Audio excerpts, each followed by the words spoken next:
राजगढ़ नाम के राज्य में राजवीर नाम का एक ईमानदार और दयालु राजा था।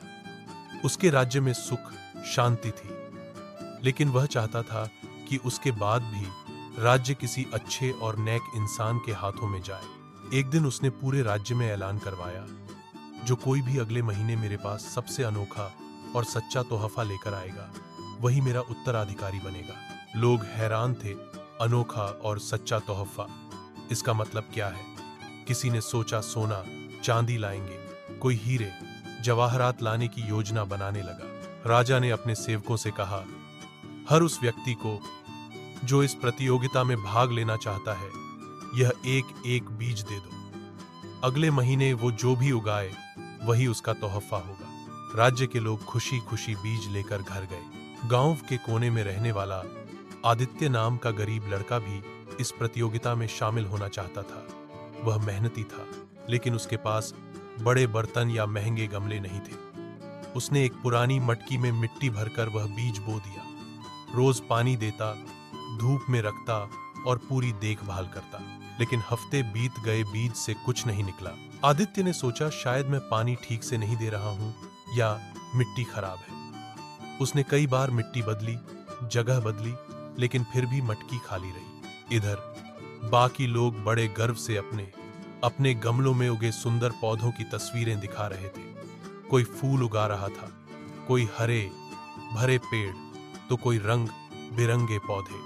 आदित्य का मन टूटा, लेकिन उसने हार नहीं मानी। महीना पूरा होने के बाद महल में प्रतियोगिता का दिन आया। लोग सोने जैसी चमचमाती पत्तियों, रंगीन फूलों और सुगंधित पौधों के साथ राजा के सामने पहुंचे।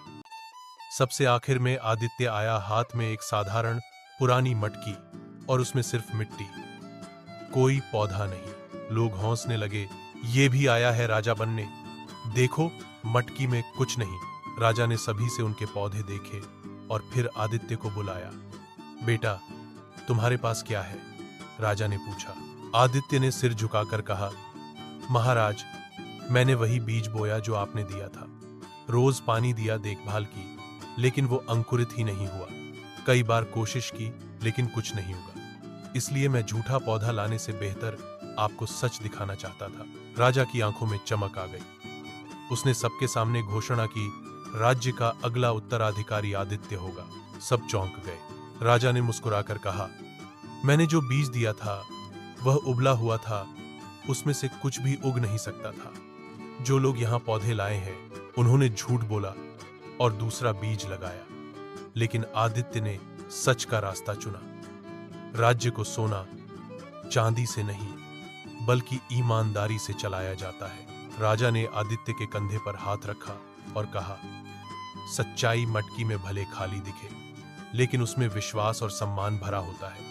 उस दिन से आदित्य ने न सिर्फ राज्य संभाला, बल्कि ईमानदारी और पारदर्शिता से राज किया।